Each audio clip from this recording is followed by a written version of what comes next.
So the fact that I have 8 kids probably lets you know that we did continue on, right? And that is true. So when my daughter was 6 months old, we decided that it was time. It was time to buckle in and get ready to ride, right? And it has been a crazy ride, but such an exhilarating journey. I wouldn't trade it for anything. And we have experienced miracles beyond what most experience. And for that, I am forever grateful. And it started with our first placement. We didn't wait very long before we got the call. And I tell you, these calls are super exciting. It's like Christmas morning, wondering like what's in the gift, right?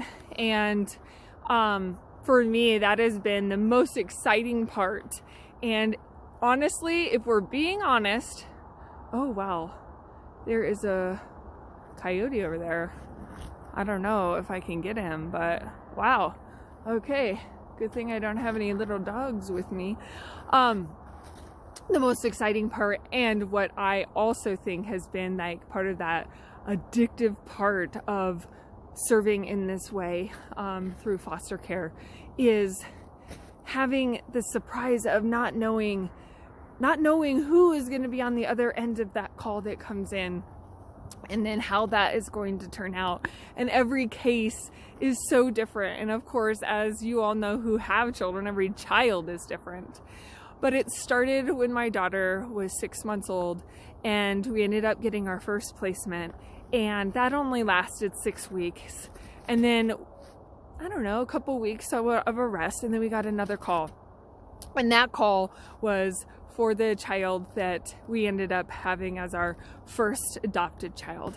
And I got a call saying that this child had some uniquenesses to her and had some physical disabilities, had some health concerns. And, you know, I went to my husband, and of course, always when I get these calls, I never say yes without chatting with him first and getting on the right, the same page and praying about it, and making sure that this is a collaborative decision, not me strong-arming, right? Which, let's be honest, that does happen. And I feel bad about it sometimes, and then sometimes I don't feel bad about it, because like this situation, he told me no. He flat out said, nope, it's not a good time. And I'm like, what? Like, oh, and it's a good time for her to be like given up by her, biological family and put into foster care. And I'm like, we have the resources.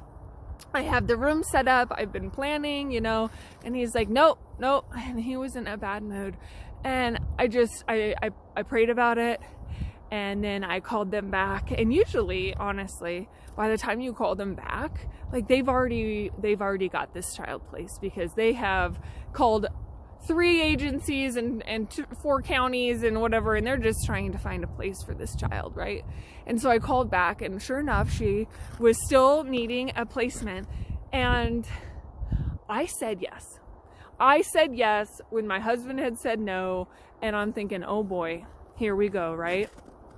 And I tell you that when we got her, and I went and picked her up that day, and I brought her home, and my husband, he was wrapped around her little finger and has been for this whole entire time, and she is now 16.